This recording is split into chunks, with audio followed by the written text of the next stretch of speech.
Galera, sou Sérgio Moretti, estou aqui no Vamos Tricolores. Se você não conhece, se inscreva no canal novo, um mês aí no ar, estão batalhando para chegar aí nos 1000 e monetizar. E hoje eu venho com um vídeo exclusivo para vocês. Muita coisa está surgindo para explicar por que o Fluminense, que ganhou essa Libertadores aqui em 2023, fez um 2024 tão pífio. A gente fica pensando o que aconteceu. Com certeza o time envelheceu, com certeza foram contratados mais jogadores idosos num time que já era velho, a gente dobrou a aposta, mas tiveram vários erros. E a gente precisa expor esses erros. Muitos desses erros foram coisas que ao longo do campeonato muita gente soube. A gente que tem canal, que conversa com um, com o outro, às vezes chega algumas informações pra gente. E muitas vezes a gente não publica, muitas vezes a gente não bota essas informações no ar, porque a gente não quer causar problema com a equipe. Problema na equipe, principalmente. A gente quer preservar o que a gente mais gosta, que é o Fluminense. Eu não ganho um canal de YouTube, eu faço isso aqui para trocar ideia com vocês. É um modo de cultivar meu amor pelo Fluminense, dar voz a vocês, debater. Mas eu venho refletindo o quanto preservar algumas notícias pode ser importante para preservar ali a harmonia do elenco, ou quanto isso, se exposto, a gente pode, sei lá, esclarecer as coisas antes ou mostrar o problema que está acontecendo antes. Mas essa introdução aí é para falar sobre os dois assuntos que estão aí na capa do vídeo. Dois problemas grandes no Fluminense que geraram atritos no elenco. Vai surgir vários, estão surgindo vários aí. E muitos deles vão, aos poucos, se mostrando verdadeiros, assim como aquela primeira notícia lá do Marcelo, dado lá pelo pessoal do Gabriel Amaral. Tem notícia ali do Bruno, que depois também foi confirmada como verdadeiro, da briga do Thiago Silva com o Felipe Melo. E agora eu trago mais duas antigas, tá? Bem antigas, mas que vão dando pra gente noção do que foi acontecendo, como esse ano do Fluminense foi conturbado dentro do elenco. Uma notícia do Guga, o Guga, nosso lateral direito, que no início do ano jogou em todas as posições possíveis, menos na lateral direita. O Guga jogou na lateral esquerda, o Guga jogou até de meio campo, não sei se vocês lembram. Em algum momento, o Guga não estava mais aguentando isso. E foi conversar com o Fernando Diniz sobre isso. E o Fernando Diniz não gostou da postura do Guga. Ele foi substituído até, foi no intervalo, no jogo. Ele foi lá, cobrou do Fernando Diniz, porque estava jogando na lateral esquerda e não estava indo bem, que falou que aquela não era a posição dele. E desde lá o Guga foi preterido de vez por Fernando Diniz. O Guga não teve nem oportunidade na lateral direito, mesmo como Samuel Xavier se machucou. Aí rodou o Marquinhos, que atuou bastante na lateral. A gente viu o Martinelli na lateral, não sei se vocês lembram. A gente viu o Lima na lateral. E a gente não viu o Guga, um lateral que a gente gastou dinheiro para contratar, um lateral que o mercado via como um bom lateral, uma boa opção de lateral. E às vezes que ele jogou na posição dele, ele não foi mal. Mas a gente perdeu ali o Guga durante uma boa parte do ano, e ele foi esquecido ali pelo Fernando Diniz. Então vale a pena a gente falar um pouco desse assunto. E o outro assunto que também envolve o Fernando Diniz, e o problema dele, como ele foi perdendo o grupo, minando um grupo que ele tinha na mão em 2023, mas ele foi perdendo em 2024, foi com o André, galera. O André que é uma das referências do time campeão, com ele em 2023, a maior venda da história do Fluminense, um grande volante, era uma peça de sustentação ali do elenco, mas em algum momento o André estava cansado de ir para a zaga. E o André conversou primeiro até com o Mário Bittencourt, o agente do André foi conversar com o Mário Bittencourt, até com preocupação que isso podia desvalorizar o André no mercado. já que o André estava sendo visto como um volante, né, um volante de seleção brasileira, e estava ali sendo constantemente colocando na zaga, né? Às vezes até começando partidas, né? E quase todas as partidas, se o resultado não era positivo, o André ia para a zaga. Né? E essa conversa com o Mário Bittencourt, o Mário até concordou ali com a gente, falou que realmente isso pode até desvalorizar ele, mas essa decisão é do Diniz. Né? Você tem que conversar isso com o Fernando Diniz. E o André conversou com o Fernando Diniz sobre isso, sobre a indignação dele de jogar ali na zaga, que não era a posição dele, que ele não se sentia confortável naquela posição. E bateu o pé. Né? Dessa vez o André, que tinha muita força, ao contrário do Guga, que brigava por uma posição do elenco, o André é um cara com muita força, né? Após um 2023, em que foi um dos grandes líderes e responsáveis pelo título da Libertadores. E a gente não viu mais o André jogando de zagueiro. A gente começou a ver o Martinelli, né, sendo recuado para a zaga, que por sinal deu muito errado. Né, o Martinelli não tem a mesma firmeza ali que o André, né, e deu bastante errado, mas ele começou a ser a opção ali para entrar na zaga. Então a gente está falando assim, de dois problemas de relacionamento ali no elenco, né, de cobranças, problemas do relacionamento, que foram interferindo ali no trabalho do Fernando Diniz. Trabalho esse que o presidente Mário Bittencourt validou, mesmo sabendo de vários problemas que ele tinha com os jogadores do elenco, que já estavam crescendo esses problemas, e vai aparecer mais, tá? Vão aparecer muito mais. Eu estou falando dois agora aqui. Breve Quintela vai fazer live hoje, às 21 horas, e deve aparecer mais coisas. Você está vendo esse vídeo depois. Hoje é terça-feira, né? Tem a live dele, 22h05, aliás, a live dele com a Cris Bruno, Conexão, e vai aparecer mais coisas sendo jogadas no ventilador, e jogadas no ventilador mesmo. Agora a intenção é expor tudo. Expor tudo, tudo. Eu acho que tudo tem que ser exposto para a gente ver quanta ingerência teve no Fluminense, quanto problema a gente teve esse ano no Fluminense. E o que me estranha nessas duas posições aí, que nessas duas histórias, uma ocupada a gente pode dizer que é o Fernando Diniz dessas duas histórias, que é um dos grandes culpados pelo ano do Fluminense. Né? Que eu ainda me admiro ter uma seita e uma religião que o ama, talvez até acima do Fluminense. Mas essas duas coisas aconteceram antes, né, da renovação do Fernando Diniz. E com isso tudo, com esse relacionamento ruim, com uma campanha ruim, o Mário dobrou a aposta, né? De novo. E bancou o Fernando Diniz para cerca de menos de um mês depois, se eu não me engano, foram 3 semanas, demitir ele.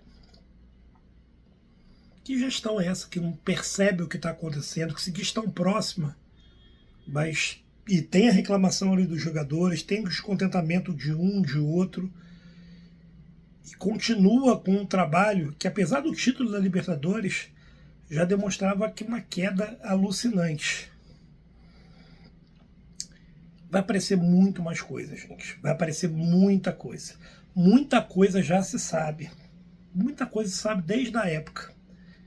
E foi muita coisa preservada pensando no bem do Fluminense. Mas agora vão pipocar. E vocês vão ver que o rei, o cara que tem o comando, né? Que se acha um grande mandatário, um grande rei, mas para mim é um reizinho. Ele tá completamente nu. Igual uma fábula, né? Ele gosta de fábulas, né? O seu Mário Bittencourt gosta de fábulas. Ele, nos grandes feitos da história dele, foi naquele julgamento da Portuguesa, né? Do qual ele falou sobre a fábula do Pequeno Príncipe. Então, eu também vou atribuir agora a ele uma outra fábula, né? Que é a fábula do rei nu. Né? O rei nu, ele tá exposto. Tá todo mundo vendo todos os problemas que o Mário causou. Ou ele mesmo causou, ou ele fez vista grossa, ou ele não teve a qualidade de gestão que se antecipara a alguns problemas. No final das contas, a assinatura dele está em tudo. Está em tudo. Contei 2 casos do Fernando Diniz, mas no final a assinatura para mim está do Mário Bittencourt, que é o maior culpado.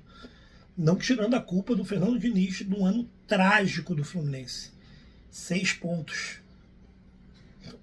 O Mano tão antipático, tão criticado, que joga de um jeito que a gente não gosta, eu realmente também não gosto, fez 40. O Mano tem campanha de pré-Libertadores. E o Diniz, pela segunda vez, faz a segunda pior performance em pontos corridos por um período do Fluminense Futebol Clube. Ele tem a pior e a segunda pior performance. A gente tem que refletir muito sobre esse ano. Amanhã, 22 horas, vai ter uma live que vai passar aqui no Vamos Tricolores e no Resenha Tricolor 1902, onde a gente vai falar sobre esse rei nu, que todo mundo agora está vendo que ele está nu.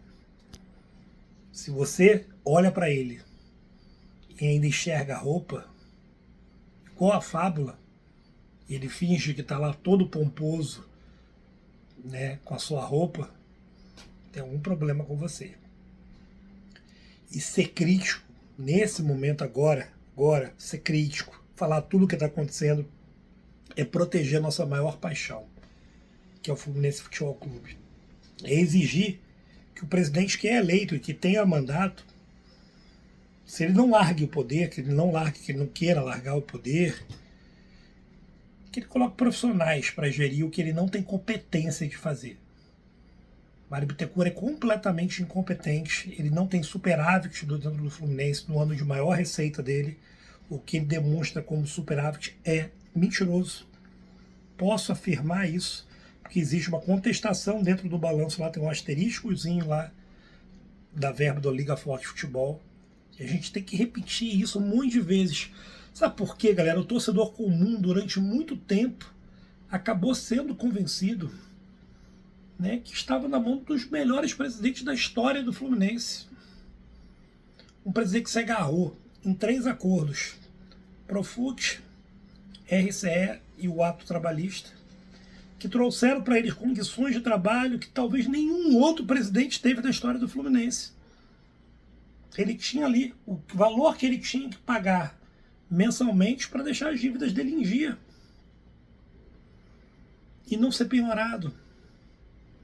Não penhorar a renda, não penhorar a venda de jogador.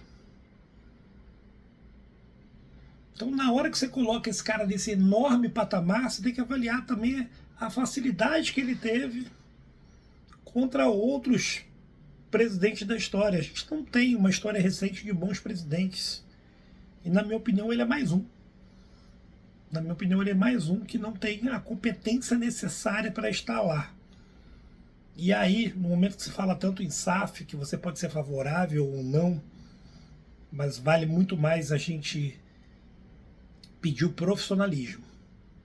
A SAF pode ser uma consequência do profissionalismo, ela pode trazer, pode não trazer também, tá? Já temos exemplos aí de SAFs que não estão parecendo muito profissionais. Mas a tendência é de trazer, porque o investidor ele vai querer o retorno, ele vai querer profissionais ali. Mário Bittencourt não tem capacidade para dar esse retorno para ele. Mário Bittencourt não tem o que o mercado chama de know-how.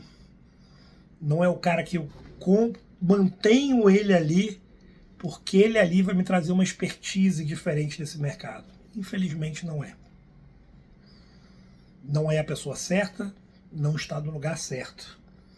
E agora a gente vai mostrar tudo ao longo do ano que aconteceu, todos os culpados de tudo que aconteceu. Você vai ver em diversas lives de diversos canais. Muita informação, por muito amor ao Fluminense, foi escondido um pouquinho para a gente não causar mais problemas ao clube. E aí é uma opção de cada um também, tá? Não falo mal de quem fala as informações não, às vezes eu acho até importante.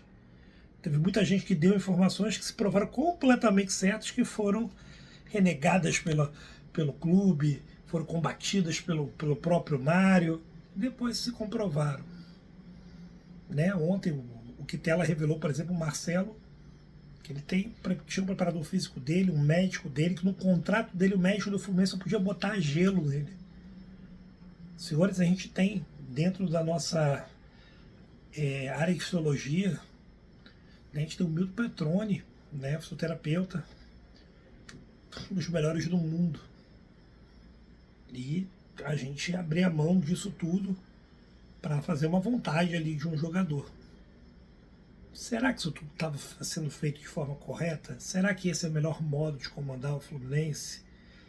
Será que muitos jogadores não se sentiram muito maior do que a instituição porque foi dada para eles uma carta branca que não deveria? Assim como o técnico passado, será que não recebeu uma carta branca que não deveria receber? E quem foi que autorizou isso tudo? Quem validou isso tudo? O rei está nu. E amanhã às 22 horas você vai entender porque o rei está nu e você vai enxergá-lo ele nu. Não dá para enxergar ele mais com roupa. E nu, ele está exposto. E agora, mesmo você, torcedor comum, que tem o seu dia a dia, seu trabalho, suas coisas para fazer, que o Fluminense é só um momento de alegria, preste atenção. Preste atenção da gente ver quem é que a gente está escolhendo para comandar o nosso clube.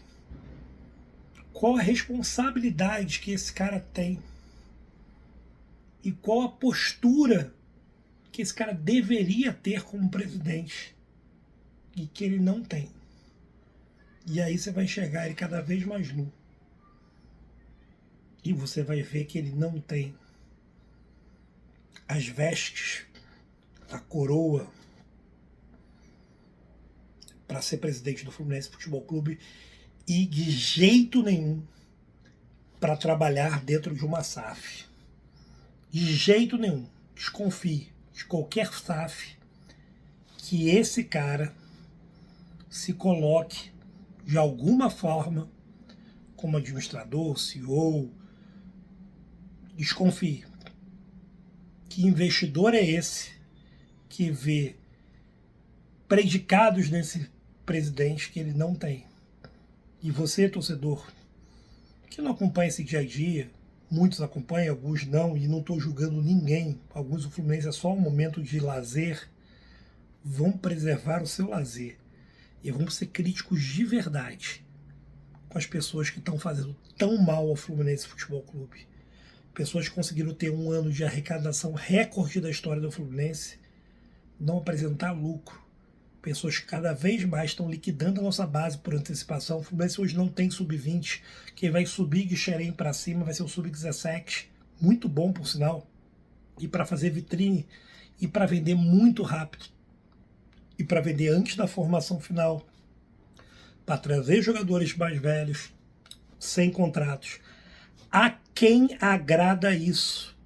A quem agrada a gente não maturar os nossos jogadores? Fica aí essa colocação, né, para a gente pensar, refletir, e é a hora exata de fazer isso. Exata. Vamos ser críticos e vamos preservar o que a gente mais ama, que é o nosso clube, Fluminense Futebol Clube. A coisa mais importante entre as menos importantes, né, como diria, te convido a ser bastante crítico para o bem do Fluminense. Vamos, tricolores, convido a vocês amanhã, 22 horas, aqui no Resenha Tricolor 1902. O reizinho está nu. Fui!